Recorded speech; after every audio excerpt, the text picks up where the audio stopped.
Hey everyone! Before we get started, you need to know about a friend of the show's incredible art.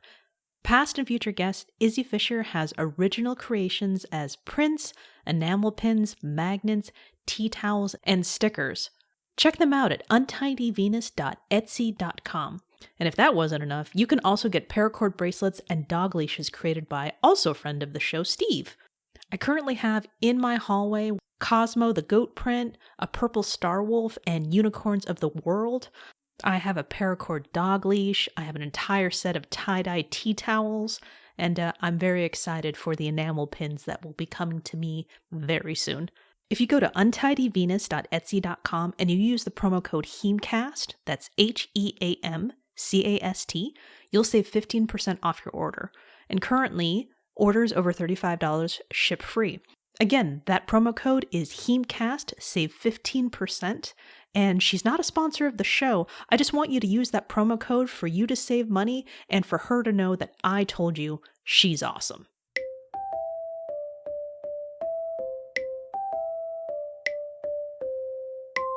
Welcome to Happily Ever Aftermath, the podcast that explores the movies that influenced how we view love and romantic relationships. Yes, there will be spoilers. I'm your host, Diana Roderick Skonnord. I have to live my life according to what I believe is right in my heart, and that's exactly what everyone thinks of when they think of Back to the Future Part 3 and Dr. Emmett Brown. So we're talking about Back to the Future Part 3, and I am here with producer Ryan. Hello. Hello. Good to have you back. Thank you. It's good to be here. Yes. Now, did this quote explode with Back to the Future sci-fi western? Only because I just watched it. Okay. You're welcome. Thank you. Yes. Yeah. Yes. It's always interesting to have the Happily Ever Aftermath perspective on some of these what might be ungenerously called B plots.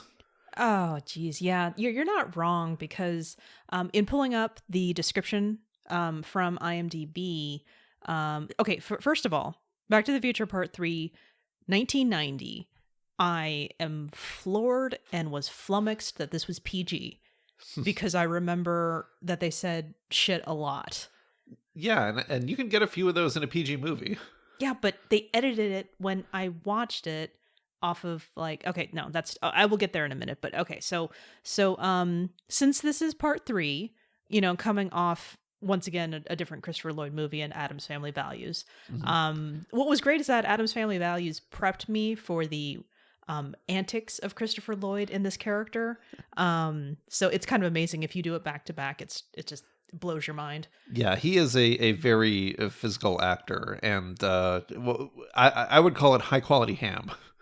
More ham, damn it! It's like gourmet Black Forest ham. It's the good stuff, I mean, you can call it the good stuff, but like you have it in your sandwiches with like turkey and everything. So it's already ruined.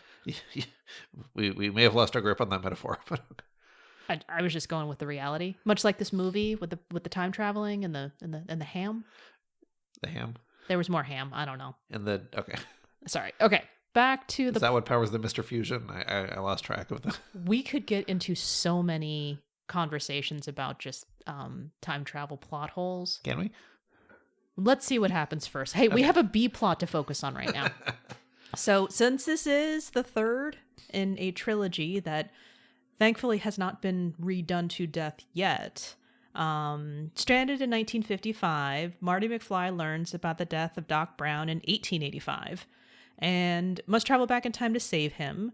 With no fuel readily available for the DeLorean, the two must figure out how to escape the Old West before Emmett is murdered. It is weird to see Emmett, even though they're trying to cram in as much information in here in this tiny double sentence. And yet, the very important B plot you just mentioned is not mentioned at all, but is going to be the crux of what I will be talking about today. So specifically, we've got Michael J. Fox as Marty McFly / Seamus McFly. We're going to be doing a lot of slashes here.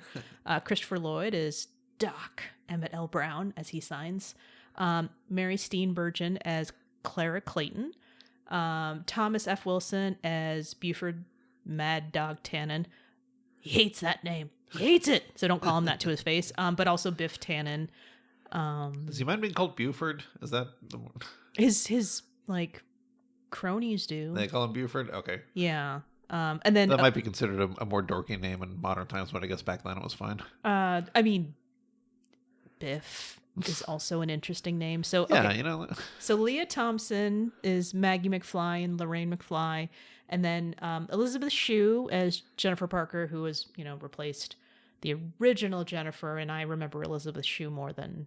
And she was uncredited, right? Okay, so according to IMDb, there's no uncredited, but I kept staring at the credits and I'm like, is Elisabeth Shue in this one? She wasn't in the end credits. We looked. She wasn't in the end credits. She wasn't in the beginning credits, but I kept focusing on her wig and then I just forgot already. So there's also a smattering of other actors in here, which I actually kind of freaked out because one of the old timers in the saloon are just like from classic old westerns or voice actors or things to that effect. So yeah, the one with the really goofily distinctive accent. Mm-hmm. If you've watched this movie more than twice, his voice might stick in your head a little bit. And for me, because I'm just like that, he 100% did as the most known as the Sheriff of Nottingham from the animated 1970s Robin Hood. Yeah, and once you pointed that out to me, it was like completely obvious in hindsight. I was like, oh, I totally hear it. But... Mm-hmm. And what's great is that they also got back some of the original actors from the first two to play, like, Marty's siblings, but all due respect to Crispin Glover, who bowed out of this one, and the one before that is not Crispin Glover, which is actually a heavily contested maybe we shouldn't get so bogged down in like the handful of scenes that take place in 1985 with all the cast from the other movies, because it's like seriously about 4 minutes of screen time. Oh sure, but well, considering like the romance is like 12 minutes of screen time.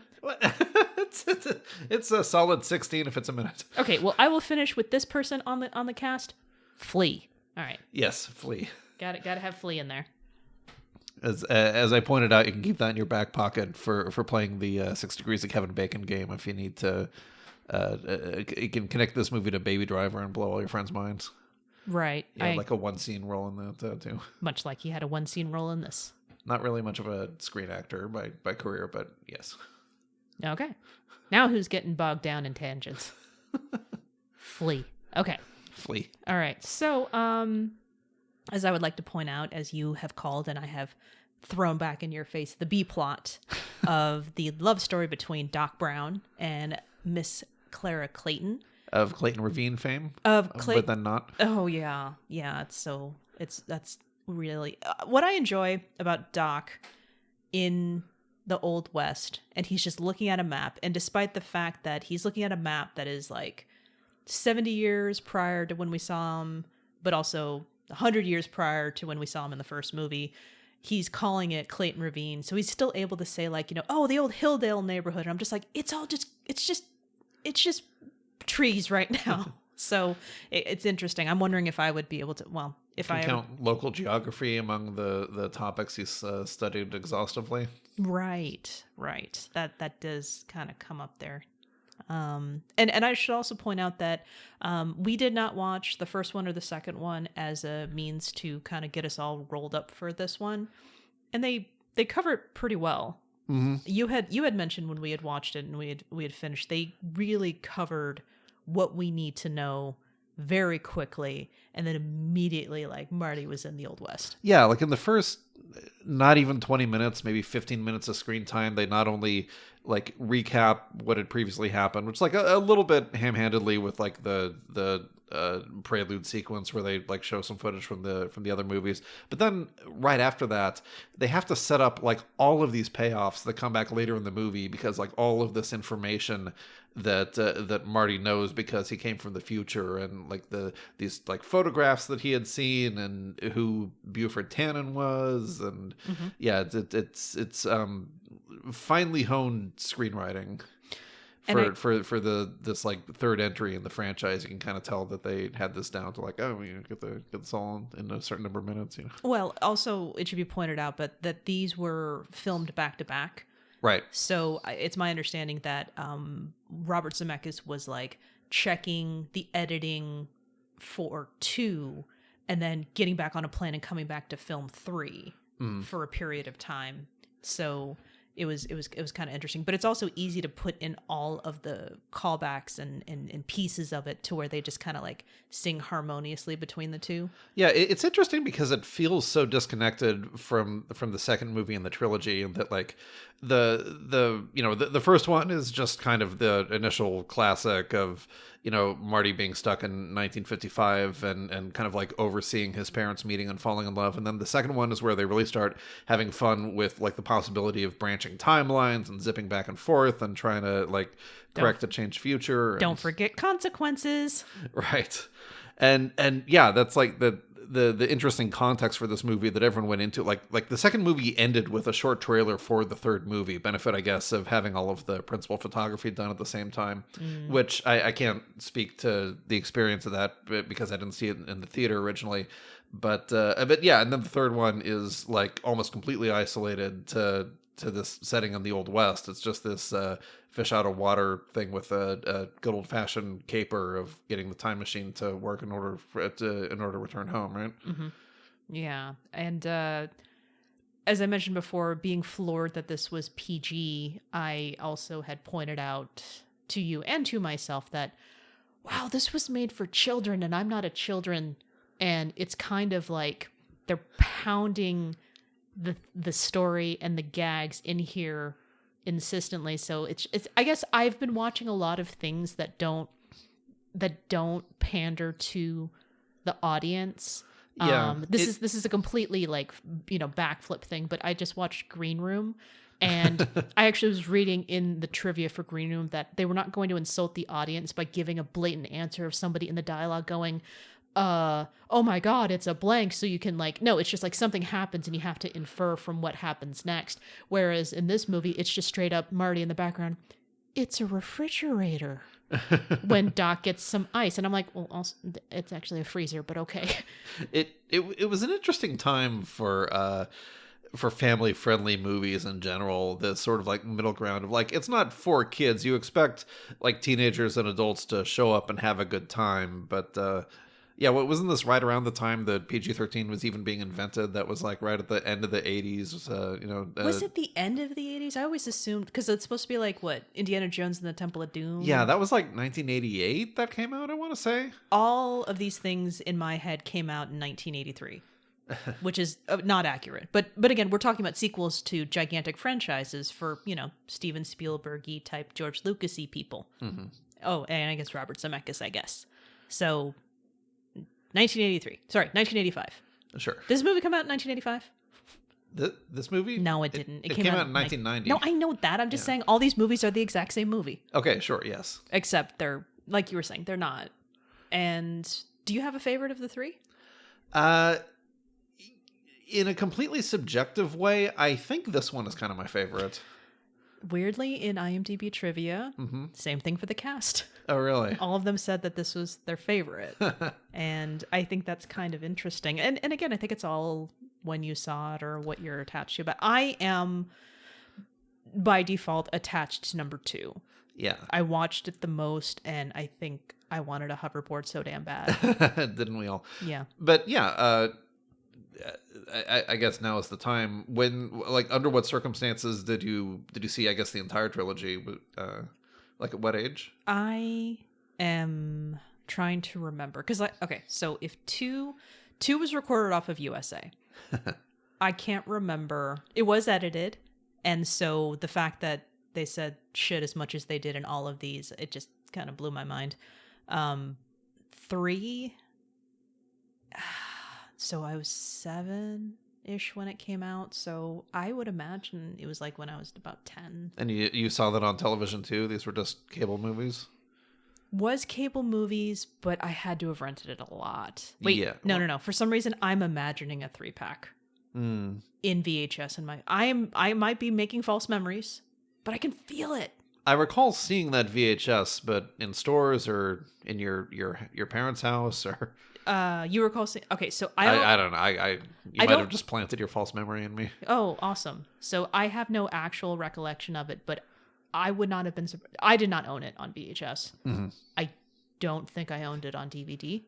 So that means I spent a lot of money at Blockbuster and it wasn't my money because I was like 10. Mm-hmm. So I think I watched it a lot from a rental situation. Yeah. Yeah. And did you see 2 first? That was the first one you mentioned. Did you see the trilogy in order? Or? I don't know. I swear that it's like how I woke up and knew the plot twist of Empire Strikes Back. It's just ingrained in me. It's like, oh, that's a thing. Yeah, I think we all just kind of osmosed that one. I remember knowing, that Darth Vader was Luke's father before before I had even seen the first movie. So, but you love the Ewoks, right? We were in that wheelhouse of like the Ewoks were for us. I'm sorry, the world. This is bringing up an odd pattern of me liking the third movie in a trilogy the most when most other people wouldn't. Mm-hmm. Count Return of the Jedi and Indiana Jones with that. Oh, yeah. We're going to go into that. Yeah, Last Crusade is the best one, right? Well, it depends on who you talk to. Some people I'm talking to you. Oh, I agree. Yes. Okay. I agree. You're talking to me. All right. So I think it's safe to say that Back to the Future is just kind of like in our blood. It certainly is, judging by the number of times you've accused me of not thinking fourth dimensionally. I think that's a good point. Yeah. You love breaking that one out. It's like, I'm not sure it's maybe warranted only like 70-80% of the time. But it's such a good line. It's like, we have enough water bottles now, but will we have enough bottled water later? You're not thinking I am a planner.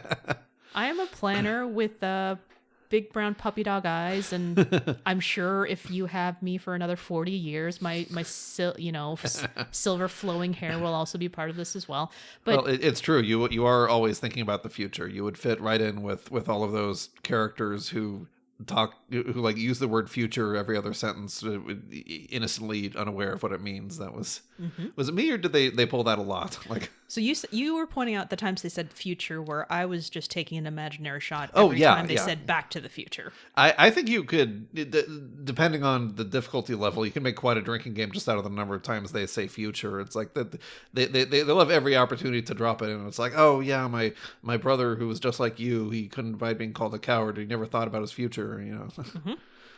Yep, standing right next to you, and is slightly greener and off center and not looking directly at you. The special effects were so good for the time, I'm sure, but it's but now we have like a lot more technology, but I still applaud them. Yeah. But if you're not looking for it, it's pretty seamless. Okay, so I want something. I want to test something. Listeners, bear with me for a second. But when I started watching this movie, I was kind of skeptical and I was thinking about it, but I was immediately in when I heard this.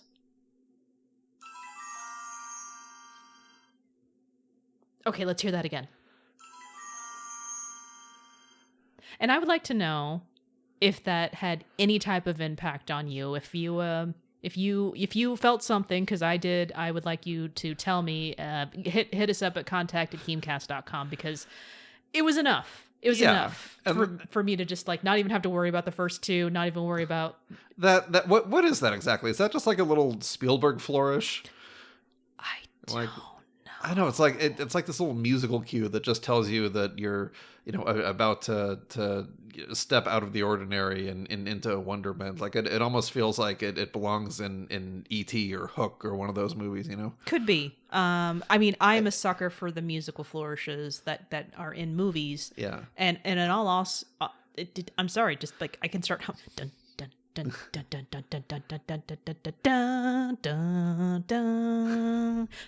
dun dun dun. I didn't have it queued up on my phone. I'm sorry, everyone. But it does totally work for Back to the Future too, because it's like not Back to the Future for this trilogy as well, because it's all about the eccentric guy who lives on your block, and you pull back the curtain a little bit, and there's all these like crazy adventures become possible. Well, if you pay attention to all of them, they're all eccentric. Like that is true. Like Biff, modified Biff with the actually, just him in his tracksuit and just like Marty. That is a good point. There are no normal people in these movies, or maybe like the bar for normal is raised so high that when you have like Doc Brown, the guy who's like crazy compared to all the other characters, it's just completely off the chart. Crazy, brilliant. Of course. I don't know. I'm just trying to defend him because he's shift the center of the bell curve. Okay. So speaking of shifting here, I want to make sure that we underline how important that even though here I am again, even though you called it the B plot, it is 100% the B plot.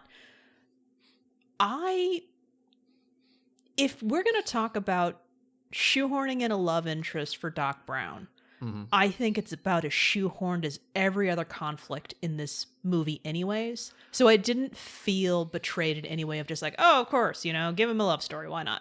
Yeah, I mean, it's not... Give him a girlfriend. Yeah, it's not really a plot that's like avoiding contrivances. There's things that happen, and you just sort of get rushed along on the emotional journey, and you don't really question it because it's that kind of movie. It just feels good. The characters feel good to empathize with, I mean, you can think that. I don't know if I agree with that. Okay. Do you agree with that? No, I do. Oh, good. Okay. Yes. Okay. But I'm also speaking on behalf of people listening to us as well. Mm-hmm. I don't know if they agree with that. Well, it's a pretty popular trilogy. I don't think everyone likes the sequels, but... I wonder if it's considered how high up on the trilogy realm it's considered as a whole, because if of course you always look to the weakest one for the strength of a trilogy. Which I think most fans would say number 3 is the weakest. Really? I don't know. I mean, I feel like I'm trying to think how many times I've ever intersected with like enthusiastic Back to the Future fandom on the internet. I could be wrong. Well, we're not exactly looking for it. Yeah. So how would we know it? Well, how about this? I feel like I stumbled onto some like forum thread 10 years ago, and I'm just extrapolating from that. So could be, but it could also just be like, because it's the 3 movies and then it's done, there's not as much to go by in terms of like outward creations of reboots and franchises. So, okay, so if we got Star Wars and it just stopped at the 3 movies and nothing ever happened again, versus, Harry Potter franchises or Indiana Jones is 4, but I don't think people would oh wait, no, there was a TV series. Wait, no, damn it, there's cartoons. I think it's a little... Okay, I'm sorry. Let's get back to Clara Clayton, shall we? Yeah, we'll reel it back into the canon here. I could recite most of her lines when I was younger, and also I think a lot of residual is still in there right now. And when I rewatched it again and I saw her, I'm just like, okay, he's going to go rescue her. That's awesome and all. How the hell did Doc learn to ride a horse so well? More importantly, how the hell did Marty get good at riding a horse as good as he did? I mean, is it like skateboarding translates to horse riding? Maybe we're supposed to assume that. So Doc had been living there for, like 6 months or so? And shoot, I'm trying to remember the letter. I've been living the last months in the year 1885. Yeah, something like that. So... And then the timing of the letter was just like, that's when, I guess that's when he hatched the plan to have it sent, 70 years later through Western Union, and that just coincidentally was a week before he would have been shot. So that's some good product placement, by the way. Right. Western Union, it's like part of it, and I'm sure they provide that type of service as opposed to just like have some crest. What are you doing? I'm not sure they deliver messages anymore. I don't know what they do anymore. They're like a money wiring service, right? You have a... Oh, shoot. I'm sorry. I was thinking of Wells Fargo. The fastest way to send money worldwide. All right, I'm back. Okay. So We're talking about Clara? Doc rescues Clara. And I just have this really specificness of her yelling for help, getting help, her hat is down, and just, instant, starstruck, both ends. She's a little dorky because she has to pull up her hat and she's just like, thank you so much. You saved my hat comes off. Life. And it's just, introducing yourself. Hat falls down. Clayton. Clara Clayton. And what's I'm loving this impression. kind of amazing about her, and I now understand that the producers wanted her and only her. And, yay for the sake of, pop culture history that she said yes. Mm-hmm. I think it's great because she owns this role and she doesn't get to do a lot with it. And watching it as an adult, I was actually kind of frustrated in some of the choices that were made, that she had to go from this amazing woman who, ran after the man she loved, got on a horse, jumped onto a train, climbed through it. And then when she finally got as far as she finally got like reconnected to him, all of a sudden it's just like, come be with me. I'm scared. I would have been scared at the first explosion. I mean, climbing over the top of a speeding train car is a little bit less scary than dangling off the side. So I'm inclined to cut her some slack. But okay, remember when she was dangling off the side after the first explosion and she still kept going? All right. Okay. Off the side? Yeah, because she's still on the horse. And she grabs the thing. First explosion happens. She loses the horse, but she holds on. Mm-hmm. And then the second time she crawls up, she's in the wood. The second explosion happens. She gets back, she gets knocked back up, back onto her, back. And then she comes back up and goes, golly. Yes, I remember a lot of her dialogue. How many times have you seen this? Holy shit. PG movie. Sorry. Man. Just say this is heavy. Great Scott. I have seen the parts with her a lot. I'll bet. I don't remember a lot of 1955 Doc. Mm-hmm. I remember just a lot of her. Oh, I'm sorry. I do believe I gushed when at the town hall meeting, not the town hall meeting, the town party. The town festival. The town festival, thank you. Doc and her meet visually, and they say hello to each other, and then she starts to clap with the music with the hand back and forth because she's just trying to be there. And that awkward, I have to do something with my hands while we're just kind of hanging out at the party. Yes, yeah. I'm participating, but at the same time, it's abundantly clear she would like to be participating on the dance floor. And you got Doc, just, would you like to, I'd love to. Mm-hmm. And it's just, yes! Yes, you would.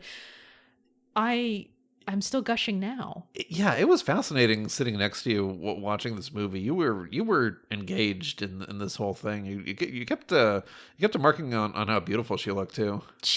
Okay. So another observation I had while we were going, I really, really remember the purple dress that she was when. So for the sake of the the beats of the B plot, they meet. He rescues her. They spend a little bit of time together. There's a question of whether or not they totally did it that night. That's okay. We need to come back to that. Yes, of course. Carry on. Okay. And then he realizes he has to go back to the future. He's like so easily swayed. It's just like, Marty, I'm going to stay here. I have to, that quote that I did about, his following his heart. Doc, we got to go back to the future. You're right, Marty. And I'm wondering if that's just like the alcohol thing where it's just like he needs to just be smacked out of it. Oh my God, you're right. So also we wouldn't be able to get into it, but I think it's very important to note that Doc is very flimsy when it comes to the long-term consequences of his actions. Like, I'm hiding here, I can't do anything. You just built a refrigerator. Yeah, and you're very much participating in this town. Yeah, it's important to remember the mad part of mad scientist. He talks a good game of trying to be responsible and not change history or whatever, but he's also very impulsive and kind of ephemeral. Remember when he stole plutonium? Right. I forgot about that. Okay. All right, so he says goodbye to her. He tries to tell her the truth, and she got pissed, rightfully so. And also, it kind of makes sense because it's just like, how dare you try to use my love of science to try to just tell me this bullshit. Yeah. PG movie. She didn't say that. I said that. And then he left and he was just heartbroken and she was heartbroken. She tried to leave. And our running commentary was hilarious. That scene ended and I just said, you should have brought the hoverboard. Show it to her. Right. Right. Which I actually thought earlier, when Doc was trying to get on there, why not use the hoverboard earlier? And the answer was it was shoved in the back. Yeah. Yeah. It's just like, hey, come see my my time machine. Come see this technology you have never seen before in your life, But question, if you had seen some like big technology, would you have believed it? Or would you have gone to just like some sort of scientific explanation? Does showing technology for something that does not exist equal I believe you? Yeah, I guess it depends on the technology. I mean, especially because they had like a non-running automobile. Mm-hmm. And I guess the hoverboard is it was futuristic even relative to the, main setting of the movie. So that would be a bit hard to explain away. Sorry. Maybe she'd think it was some kind of parlor trick or something. Right. Like they had there were plenty of good like illusionists back then. So. You use your own knowledge to just fill in the gaps, or you just go into denial. Also, you said the word automobile, and I can't help but think of when Doc was in the bar rambling on. And in the future, you don't need horses. You have, what was it? What is it? Metal carriage or horseless carriages called automobiles. I love that guy's laugh. Just all of them. It's just so great. Was that the Sheriff of Nottingham guy or another guy? No, it's a different guy. Different guy. Okay. Different guy. I remembered him from the movie Maverick. Right. Yeah. Just the whole Greek chorus of townspeople commenting on how odd their behavior was. Yes. The point is, Clara looks amazing in all of her dresses. Mm-hmm. The one at the town party, the big purple one, which is the one I remember because of the kind of the bustly thing in the back.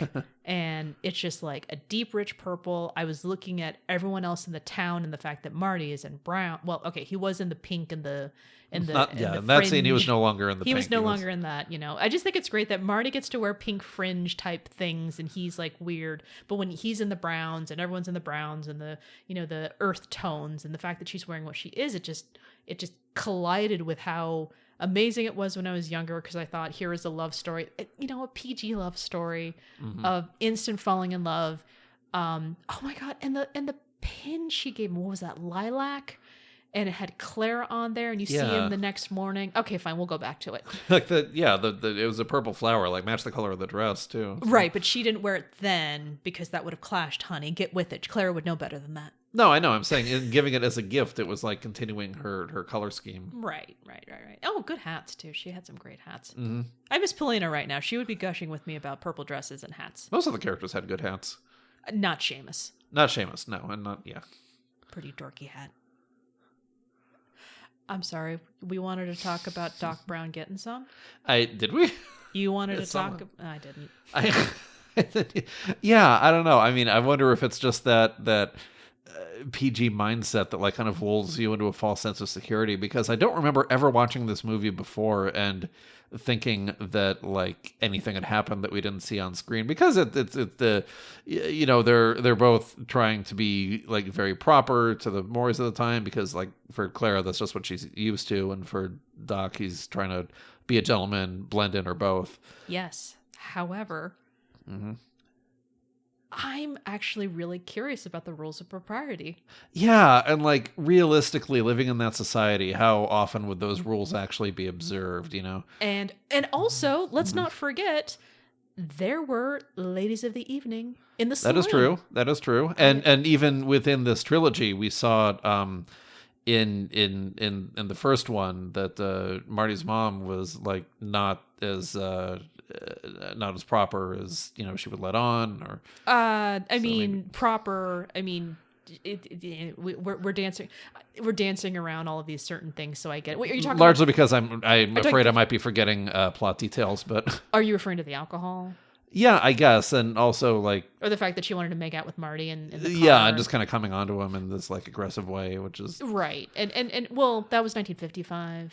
Well, yeah, I mean, that's kind of my point. Like, that's something that she would probably consider like scandalous if her parents found out, but among the teens of the time, I don't know. I think what happened is that they did a very specific job of pointing out that Clara loves science. Yeah. And of course that would not have been that encouraged as a community. Mm-hmm. I mean, her father did, which was kind of amazing. She got sick and gave her a telescope so she could my first thought was like, so you could spy on all the neighbors. Sure. Maybe witness a murder. It'll be fun. That's what I thought. Except for the fun part, because you're a little kid. And then, you don't like Hitchcock? Not now. Not now? Not since you saw Rope? Well, no, I was just thinking like, well, no, honey, I couldn't have seen I couldn't have read Hitchcock as a child. It only came out 10 years ago. Oh, that was a dumb callback. We were making that joke about seeing the original movies.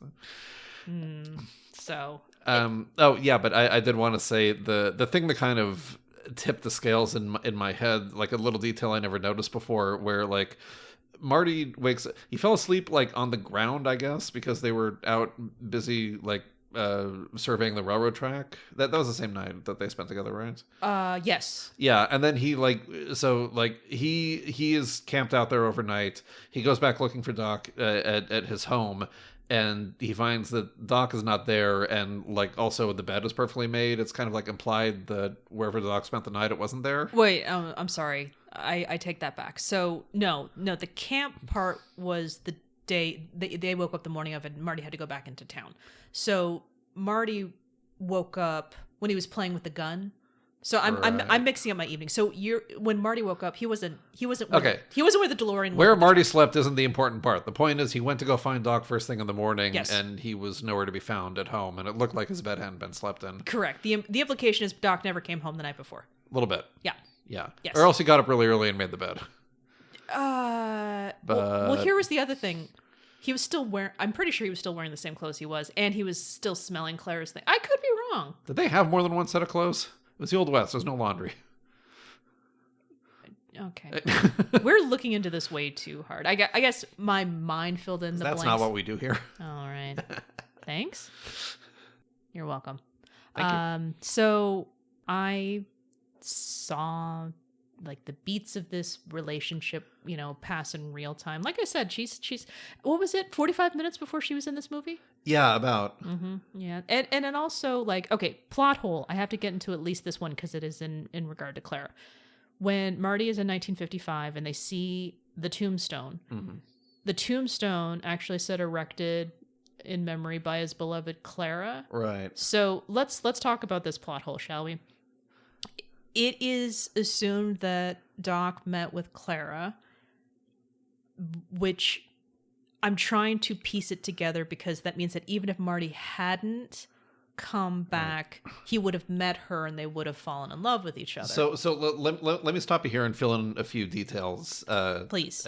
Especially for people who maybe don't remember the movie so well. Okay. So I think we touched on this already, but in the timeline that Marty was from, the ravine that the train eventually plunges into was named Clayton Ravine because Clara Clayton had died in a horse accident and had fallen into the ravine, and they named it after her. Mm-hmm.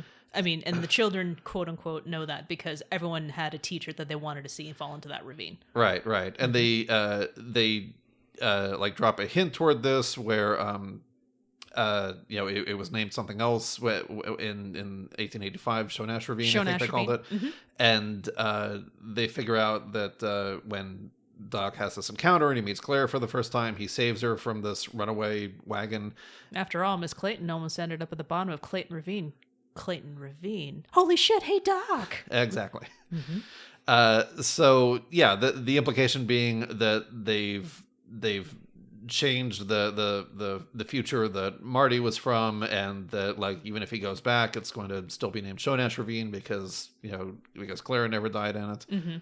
And I believe this is where the tombstone kind of conflicts with that. So the idea behind that is, again, for someone who is so focused on making sure he doesn't mess up with that. No, what I'm getting at, and this is what irritated me, is like, so I suppose, I think I actually pieced it together how it still could have been possible as I was ranting about it right now. Mm-hmm. So like the idea behind it is that Doc was supposed to meet her anyways. Wait, no, it's a plot hole again. So your fundamental objection here is that Doc only met her by saving her life. So having a timeline in which her name was on the tombstone and the ravine was named after her requires that, she survived that incident, or else she couldn't have been with Doc. But also she must have died in the ravine, or else it wouldn't have been named after her, and both things were true in the future, right? I don't know if both things were necessary. Okay, so I'm not gonna claim anything. So here's the thing: in my head, the only reason he was able to meet up with Clara was because he and Marty happened to have been there. Mm-hmm. But I suppose if he were supposed to pick her up anyways, he's still messing with the timeline, but I guess it's still possible he would have met her anyways. My thing was he never would have met Clara if Marty hadn't been there with him and he hadn't blown her off. But I suppose that is true. Yeah. But would they have fallen in love if it hadn't been such like heightened circumstance? Yeah, probably. I mean, I don't know. I'm okay. So it's or not perhaps him being there would have also prevented her from having that accident in the first place, because it was her horses got spooked by a rattlesnake. Yes. I think it was, because that was happening when she was riding alone, and like Doc was supposed to go meet her, but he didn't because he had to go do the thing with Marty instead. So maybe if Marty hadn't been there, he would have picked her up from the, and then there would have been a whole other timeline where he didn't save her from a runaway wagon, but they still met, and also she didn't have the accident. Right.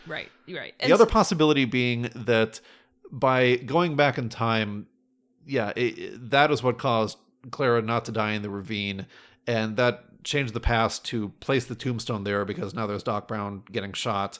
And also, simultaneously, the ravine changed from Clayton to Shonash, but like Marty and Doc never found out because they were across town and never would have had occasion to like look at a map changing in front of their eyes or whatever. Right. So fortunately, it's not as plot holy as I thought it was, but it still kind of irritated me in a way to where I'm just like, wait a minute, if he wasn't there, he never would have met her. But of course, that's just the story playing out here.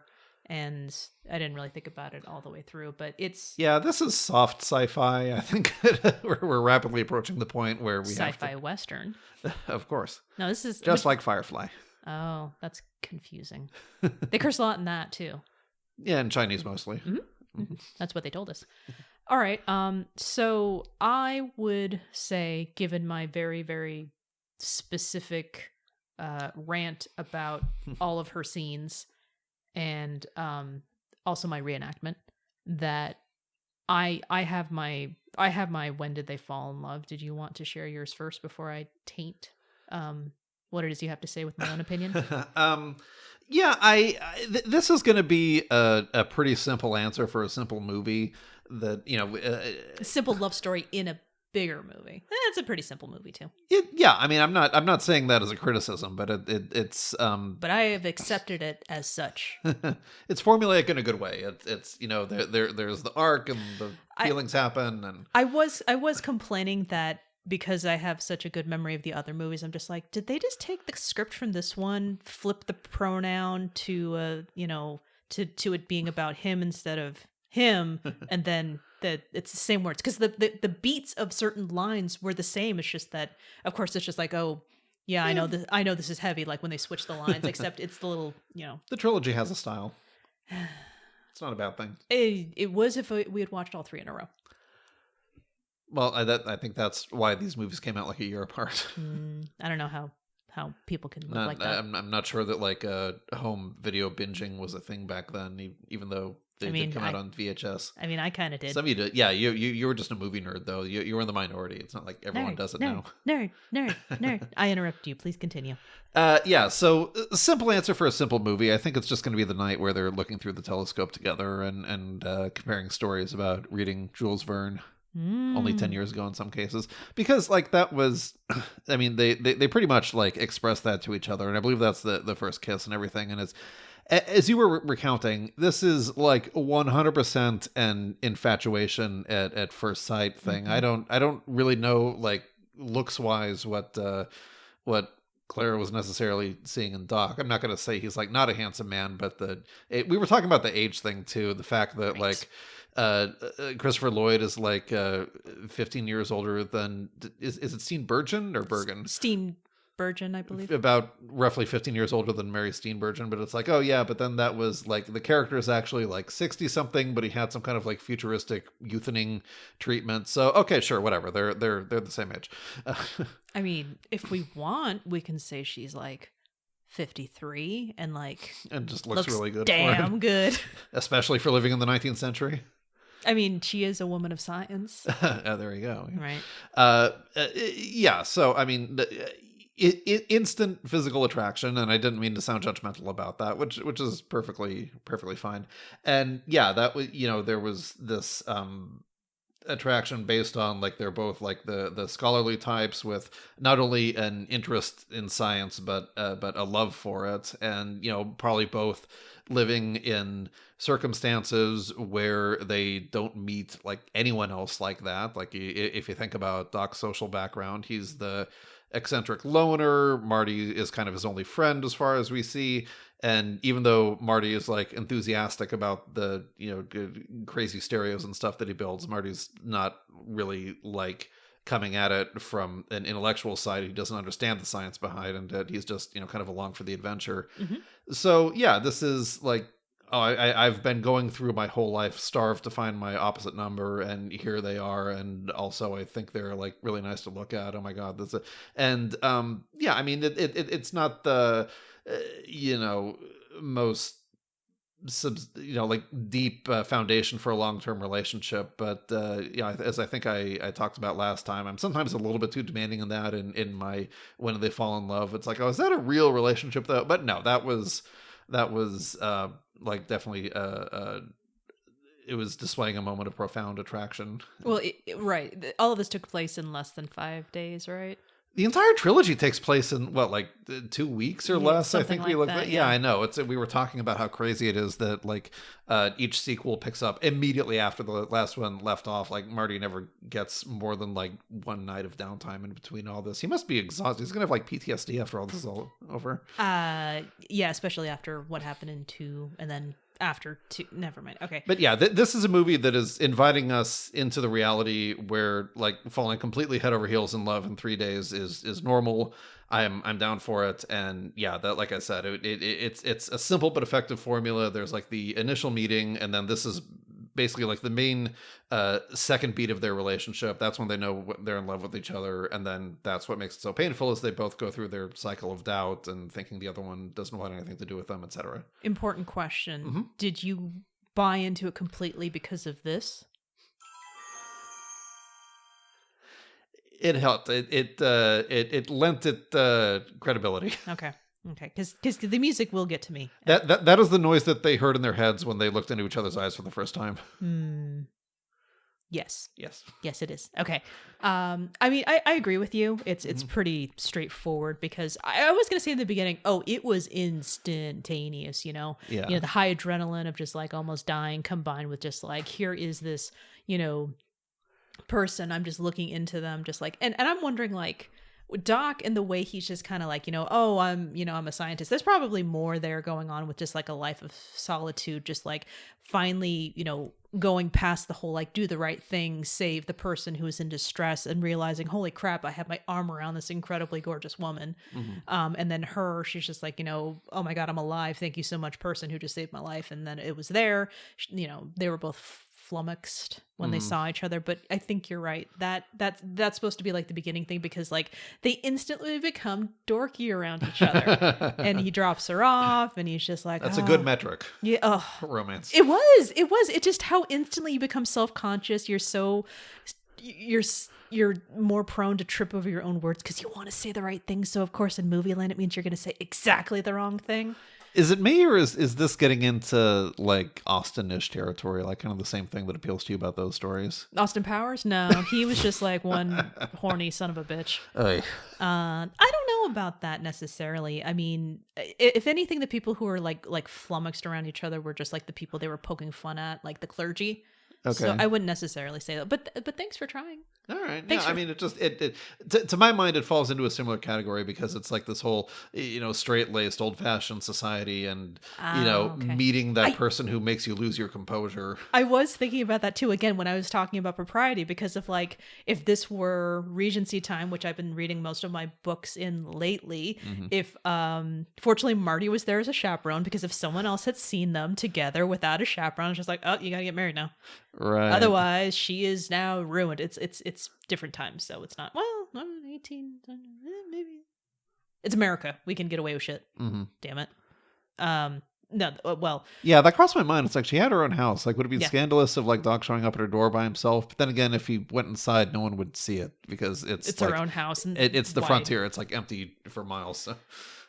Wow. And so back to what I was talking about. when they were sharing stories about Jules Verne and the fact that, you know, she was into this, she couldn't really talk about it. You know, he is able to be a scientist, but like, you know, I'm a blacksmith. I love that. Yeah, I'm a scientist, blacksmith. You know, it's just really sweet. But I think you're right. It's their first kiss, the telescope and the conversation. I mean, it's a given. So, it's for the next segment. It's an important question to ask. Did you watch the cartoon series? I did not. Okay. So, for those of you who have not seen this trilogy, this movie ends with Marty getting back to the future. Clara, take a shot. Yeah. So, damn it. Clara coming back. Doc decides to go back for her. Marty has to move forward, and he goes. And we see Doc and Clara riding off into the sunset. Well, riding off into the. I think you skipped a few steps there. I don't know. That actually, before I get into that, can we just spend a few minutes on how awesome that like final sequence of the train is? Oh, of course. Yeah, of course. And this kind of ties into like my history with the movie. That I think that is kind of like what pushes it into being better than the rest of the trilogy, because like the rest of it is fun and all, but this is just like a good old fashioned like a high concept caper. Of like, you know, you have a modern car with no fuel in the 19th century, and you need to accelerate it to 88 miles an hour. How can you do that? And gotta be a montage. Science montage. I don't know if it qualified as a montage, but there was definitely the series of scenes of things that aren't going to work, like pulling it with horses and such. And we wind up pushing it with a high-speed train and all the horsies. Right, yeah, like jumping from the horses onto the train. No. I'm thinking of when they were trying to get the horses to go to 88 miles per hour. I'm like, oh, that'll never happen. Why do they? It's like, yeah, you're a scientist. Can you get one horse to run that fast with no cargo? No, you can't. Well, again, I think that was the movie talking down to us. I would hope so, yeah. Also, we need to fill this 4 minutes of just like, we tried this, it failed. We tried this, it failed. It was a fun visual. It was. Yeah. Yeah.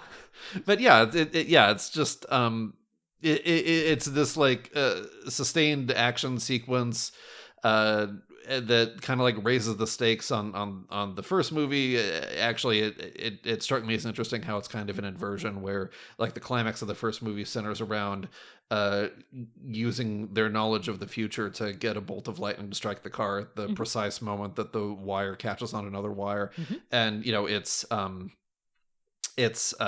trivial to get the car up to the necessary speed, but delivering the necessary gigawatts of electricity. I'm sorry, I don't care how much you love this movie. That drives me crazy. You're not alone. And then in part 3, they still have the fusion reactor from the Mr. Fusion. I guess that was hilarious back then because like Mr. Coffee was a big one. Yeah, it was like the same joke was in Spaceballs. I was like, why is this funny? Just a little cultural ephemeron. You're too young. Yeah, I guess so. I was in the target audience when this came out approximately. I still didn't get it, but that was probably true for a lot of the humor. You have an old soul? I don't know. Anyway. Please continue. Part 3 is kind of like that upside down because they have the Mr. Fusion to supply all the electricity they need, but simply getting the car accelerated is the hard part now. And back to being upside down, Clara is hanging upside down from the train. Yeah, I know. I would like considering the limitations of the effects and the PG rating, I maybe it's an exaggeration to say that sequence holds up, but I still love it. It's the sequence does hold up? Yeah. I think okay. So, yeah. Oh, good. Oh, I'm sorry. You said it's a bit of an exaggeration to say. Yeah, in my heart, it holds up. It does, and especially and you know, just like the same way the horses would not run that fast. Right. That dress would. As much as I love that dress would not have held her up for that long. Yeah, but just it's just you know, quality filmmaking. It's good editing, just the way it kind of like builds the emotional tension, and then just that triumphant moment when Marty whips out the hoverboard and throws it back, and they jump off the train. It's like, it's so good, and like the musical cue is just right. It's like, yes, and I'm doing that right alongside him. Yes. I love that moment so much. Absolutely, and again, I will shake my fist at the whole like she has to be slowly coaxed to get to him. I'm scared, just come with me. And she's doing it in heels. She's doing it backwards and in heels. You know, and it's just it is very upsetting when you see them about to touch hands and then the last thing explodes. And I'm just like, no. I mean, technically they should be dead by now. But good for them.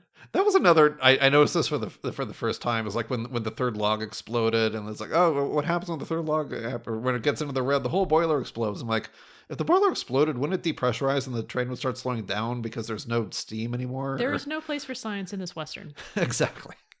Except for all the science we did. That was okay. Of all the times I've watched this movie, that's the first time that bothered me. So I guess it's got a good track record. Okay, so in your future, the boiler exploded and used science. And then what happened?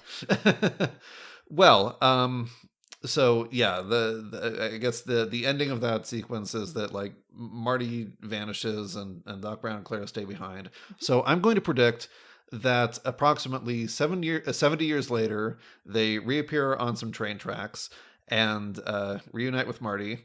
And that's how this works, right? Is it we're going you just on? Tell the listeners the last of the movie. Yes. No. That's the future of their relationship. That's what happens after that. What happens after? And then like 30 to 50 years after that, they have like the train converted so it can fly. That's the. I'm so confused right now. Are you filling in the blanks of what we missed?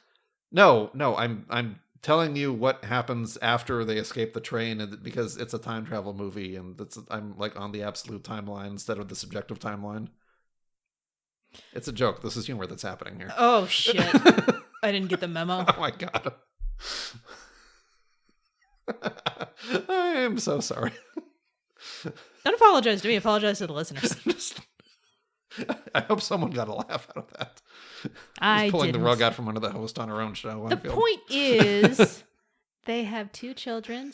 Yes. And they have a train that flies. We're not going to break that down, honey. Well, I mean, besides, I am feeling a little bit at a loss here because, this isn't that category of movies where, like, it does skip forward and we see, like, like when we were talking about Titanic, and there's this, like, framing story where we see the character much later in her life, and that is kind of what happens here, like, through the mechanism of time travel that we get, like, a preview for what's happened, however old those kids were, like 6-7 years later. So. Allow me this. Okay. Marty asks, where are you going to go? Back to the future. Take a shot. Doc says no. So then Already been there. Yes, I am aware of the line. I was waiting for it. So then the question is, when they fly off, where do they go? Presumably the past. There's only 2 directions. Oh, you know what's interesting? Mm-hmm. I might disagree with you. You think they're going to go to the past? Do you think they're going to go to a past and stay there? Oh, actually, I have a much better answer. But I want. Please continue. No, okay. So, what if Doc has learned to travel 5th dimensionally? Which, if that YouTube video that I watched on quantum mechanics once is correct, would mean that he can travel to the timelines that had already like been changed. Am I going too deep? So he would go to where Biff ran the world? Why would he want to do that? Well, like he could, but like there's probably other timelines. Okay. Like some of them are probably good. I don't know. Do we have to like wait for Marvel to come out with all of their alternate universe spin-offs for us to be able to adequately answer this question? Doc could be making his own alternate universe spin-offs. Okay. I mean, wouldn't that be the ultimate freedom for him, and that he can like change the future however he wants to, and just creating these branching timelines he can jump back and forth between? Would he want to? I mean, not at first, but we know the guy has poor impulse control, so I think eventually he would. And I would imagine that Clara would be the one to temper that poor impulse control. Yeah. People do tend to calm down when they have kids. People tend to calm down when they have a spouse too. Yeah, when you calm down. When you think about your children's futures, they're multiple branching paradoxical futures. Mm-hmm. The futures where one of the kids keeps staring into the camera. Stop it. You're worried that they're not going to get into a good non-Euclidean college, or you're using words. Okay. I'm sorry. Okay. Yeah. So I don't pretend to understand there's this computer game that came out a little while ago called like 5D chess, where it's like you can change the past of the game and then jump at other timelines. I'm not good at it. It's very confusing. I also am bad at this. Okay, never mind. Okay. What do you think happens in the subjective future of Doc Brown? In the You know what I'm so confused. Take a deep breath. Can we? So fortunately, like I can go into the past and snip out all of this that doesn't make any sense. Yes. Okay. Are you going to hit the rewind button on the recorder and create a new? I want to propose something, and I think it's kind of interesting. Mm-hmm. Because they have this time machine. The basic thought behind it is they managed to build the time machine and then go to where they needed to get to things to enhance the time machine, obviously, because the damn thing can fly. Mm-hmm. So is it safe to presume that they probably went on a crap ton of adventures in the whole time passing through? Of course. And then eventually decided, oh shit, we should probably go tell Marty that we're okay. But I can't see that being happening. I can't see that happening because, oh no, it's his friend. No, you're not thinking fourth dimensionally. I'm listening. Because they could take as long as they wanted to, and Marty wouldn't have to wait any additional time. Like he was literally in suspense for like all of 10 minutes before he found out that Doc was okay, and he eventually left 1885. No. He went back to his family. Right. He got Jennifer. Yeah. Told Jennifer all these things. So that Right. had to have been at least, a half hour. Isn't this like a really small town though? I said a half hour.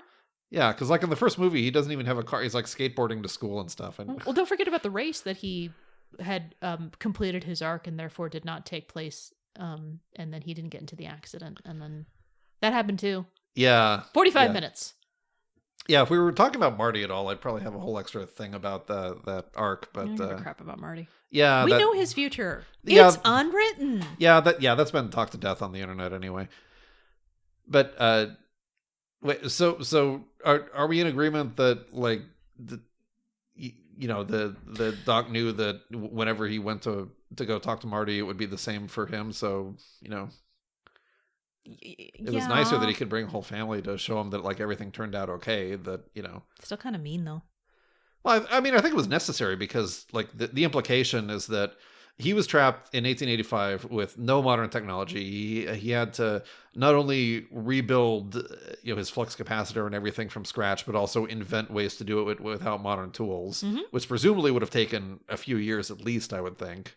It runs on steam. Yeah, and the kids had probably already been born by that point, and then it was probably like a relatively short detour just to take the train to the future and have it converted so as to be able to fly, which is a pretty practical thing before you're going to take it to 1985 anyway, if you want to avoid detection, and you can kind of like keep it wherever you want out of sight instead of being restricted to like roads. And in 1985 there still aren't like cell phones, and cameras would have to be like already on a person, and that doesn't necessarily imply like video, so like you could still theoretically hide.